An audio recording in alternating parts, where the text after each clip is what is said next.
I don't mind it. In my team, some of my people are a little cocky, but they're not too cocky. For you or some of my people, if you're in front of 100 people, you have to take the stage. And if you don't have that much confidence that you can stand in front of 100 people, then we don't want you at that gig. At Yeah. that gig, not we don't want you. We might put you on a party that's only got 30 people.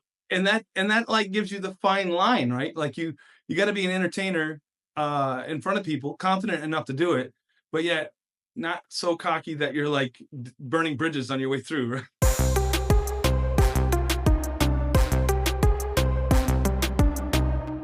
What is going on, guys? Welcome to the YouTube channel. I just wanted to cover something that I think is pretty important if you're looking to grow your business, DJ business, entertainment business, and pretty much dealing with people, entertainers, and understanding the level of confidence versus competence. You ready to get into it? I'm confident that we can do this today. Yeah, I think it's like the third time we're recording, but I was sick yesterday, so we're here. So basically, I wanted to talk about this on the YouTube channel just to make sure that everybody was kind of aware of how this kind of plays out in a scenario if you're the owner, right? And then you have to deal with different personalities all the time. And I wanted to talk about confidence versus cocky. So when you're confident, you know you can go in and do the job, and that like you're just going to do what you say you're going to do. Now, somebody who is overconfident and probably doesn't have competence would be able to see somebody who's executing a job as a DJ or as an entertainer, and on the outside looking in, they'd be like, "Oh yeah, that's so easy. I can do that." And then, as a business owner, I sit down with people, I interview them, and then they tell me all the wonderful things that they can do, and then I actually, have to go out and evaluate it for myself because not everybody on the planet knows how to gauge their confidence versus competence. Now, when it comes to confidence, somebody with years of experience would have all those instances where they were out on a show where they were able to bounce back from any challenges that they have, and they have all those experience to know that they're confident enough to do the job.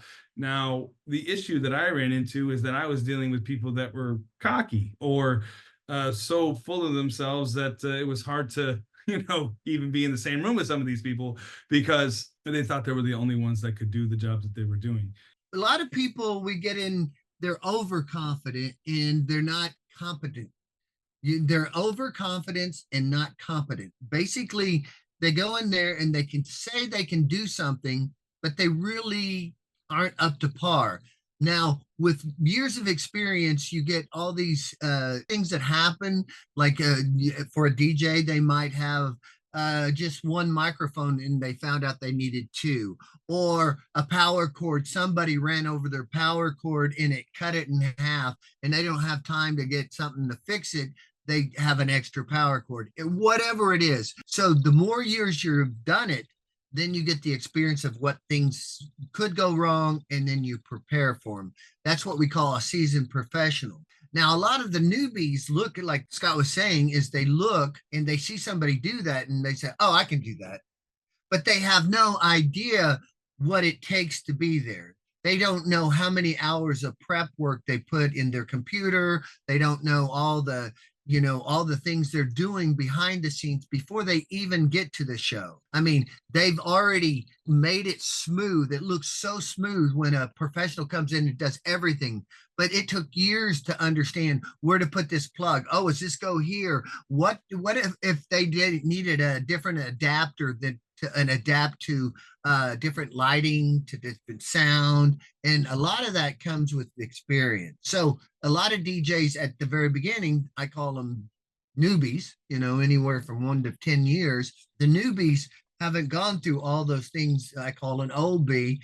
We hire different types of entertainers. I usually do clowns, mimes, jugglers, unicycle, stilt walkers, face painters, balloons, character, just background. Every one of those you got to have if they're confident, and also if they're competent, because if it's a line situation, as a ballooner or a face painter, they have to know how to close a line or they get in trouble.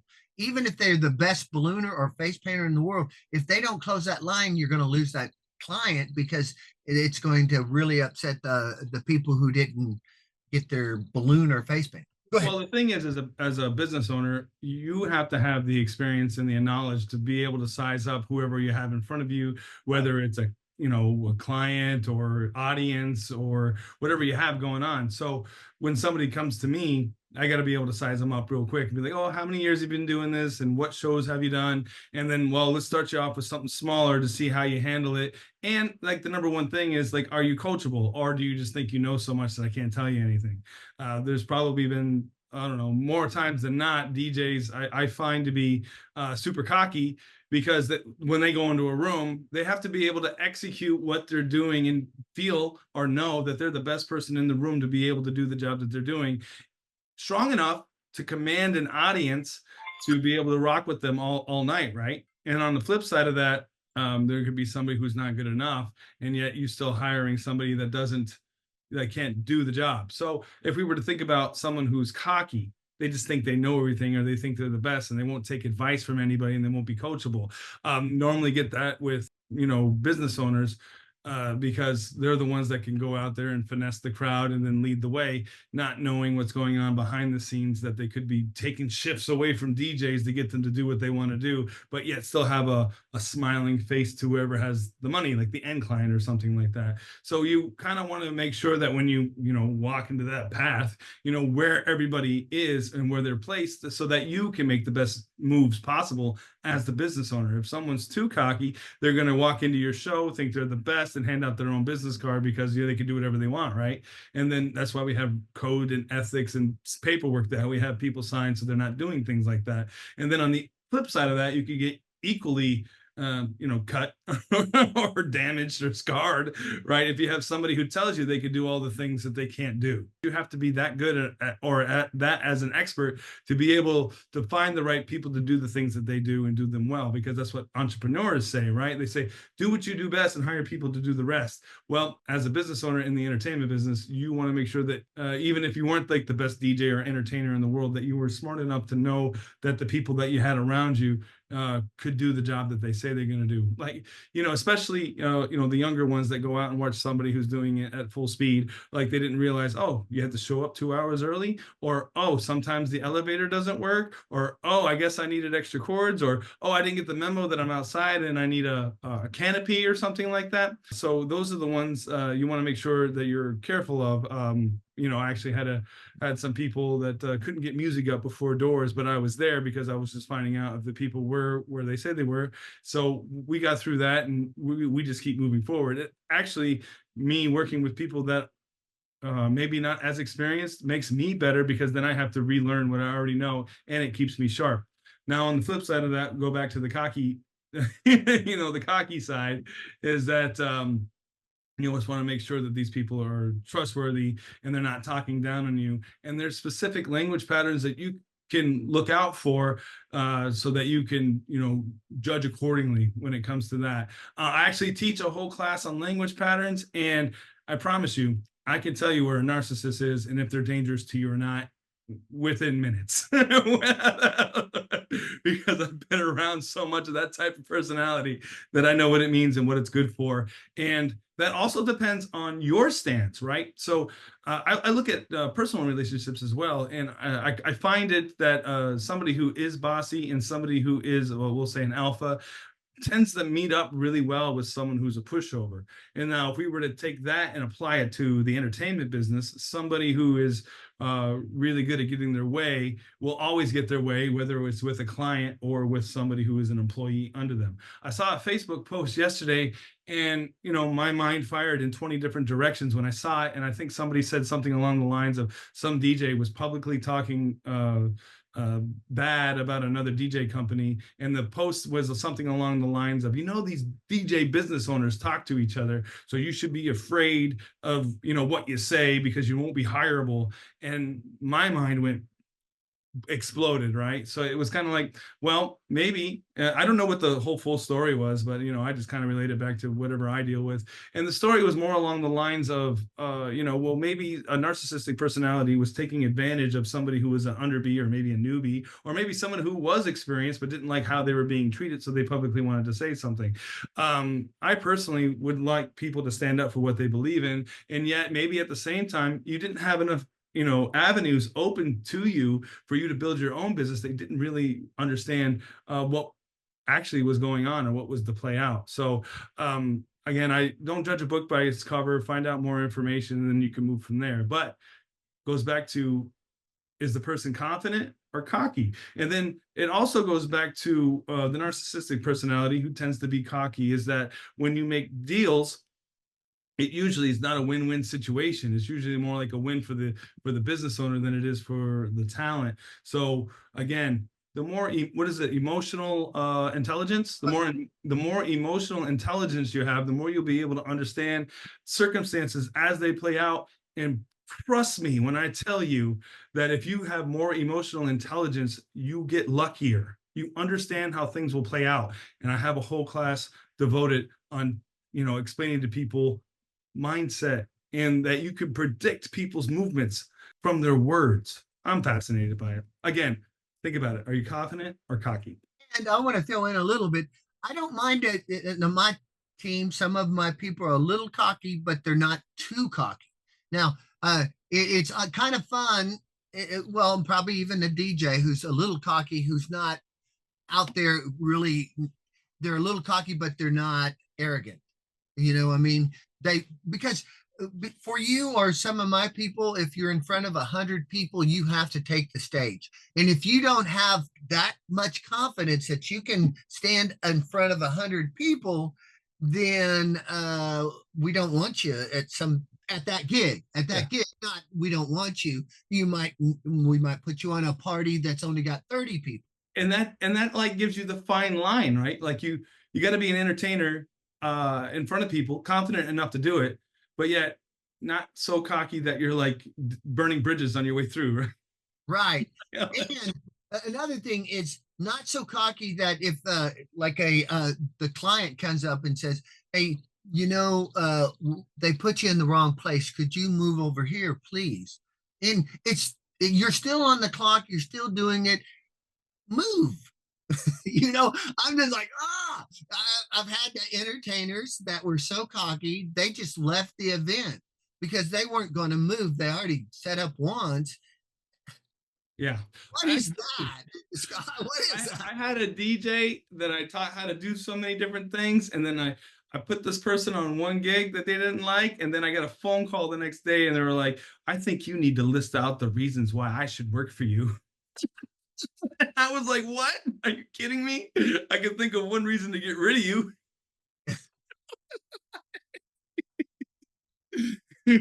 So, I mean, are you in the game for the long run? I mean, like, are you confident or cocky, or what is your goal? Are you working towards it? Now, do you want independence? Or you just want to work for other people and just get what they give you? I always wanted to live a life where the harder I worked, the more money I would make. I think you're doing that one, Scott. And so again, we go on a lot of, if you watch all these videos, you're going to learn a lot just by watching them because we go into a bunch of this stuff. And, the people, where do you want to be if you're a DJ or an entertainer or a agent like we are? Some of these tips are really good to understand who's working for you. I actually work with some prima donnas and they're that good. They're really that good. And I really can't do much about that. So I work around some of it. They're not that bad, but they can be a little bit, they know who they are.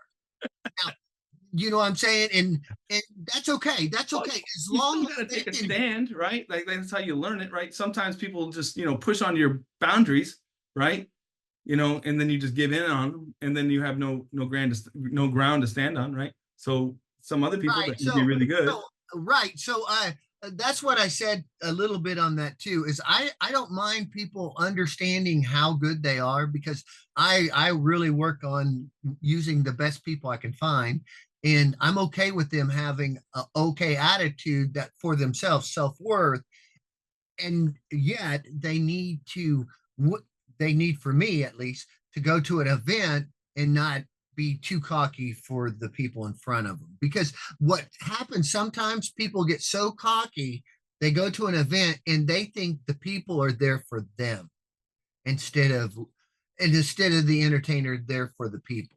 And when that happens, there's that power shift that goes on that the entertainer believes. And I've seen this happen with people I've worked with. Uh, I will say, and not anybody's name, but a juggler who worked on tricks for, I mean, 10 to 20, 30, 40 hours a week just working on tricks. And then we go to a event and people don't really get, sorry, didn't mean to cuss, but they really, a lot of times, my people are sometimes background. We're not always in front of 100 people. We're just in a corner being entertainment. And sometimes when we, as entertainers, get too cocky like that you need to look at me, and that's a difference in mine and yours sometimes. Event is that sometimes we're just background. And DJs are sometimes just background. Yeah. They're just so. But when they get to that hothead that they need to, some some DJs and some entertainers will do what they're not supposed to do because they think they can, because they don't have any rules. They don't have, and like you said a while ago, some of the people are so cocky they don't have ethics either. They pass out their own cards, and we know in ethics that if it's not your event, you don't pass out your card. I mean, that's given across the board, and yet some people do. They don't abide by the rules, and that's a good way to get blackballed with the system if you're going to be working through agents. So let's go back again just to run confident or cocky. Yeah. Enough confidence to be able to do the job, but not so cocky that it's damaging to other people. Yeah, or a lot of times when we talk to somebody who's talking to us to get a job, they're being overconfident and cocky to say how great they are. I mean, I don't like to name names or anything, but a animal person, just say an animal person, and they might be that great, and they were saying all their statistics and everything. I just didn't have the money for them, and Sure. if they're worth what they got, and we don't have the money, we can't do anything about it. It goes back to what's the difference between a $500 hypnotist and a $1,000 hypnotist? Right. And somebody said the balls to ask for the $1,000. And I said that is true, yet if the client said you were worth $1,000 and they would give you a reference that you were good at $1,000. But if they're complaining that you sucked and you charged 1,000 and they had somebody at 500 they liked better, the $500 magician, or not magician, but hypnotist was better than you at 1,000. So yes, you have to be able to back up your price. That's another thing.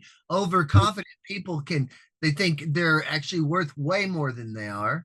And it also goes the other way. Some of the people with the lower self-esteem are really, really great, but they don't think they're very worthy. And so what we want to do is ask you to assess yourself where you're at. And you can kind of judge yourself where you are in your industry, and then charge accordingly. And also, there's nothing wrong with working for agents, and there's nothing wrong with not working for agents. It's just what we always say, or what I always say, at least I always say, work on not stepping on toes on the way up, because every toe you step on, you don't know how big that foot gets someday. Oh my goodness, there you go again. That's that scarcity. Scarcity mindset. At the same time, I say always be the most ethical you can be in your profession, whatever it is.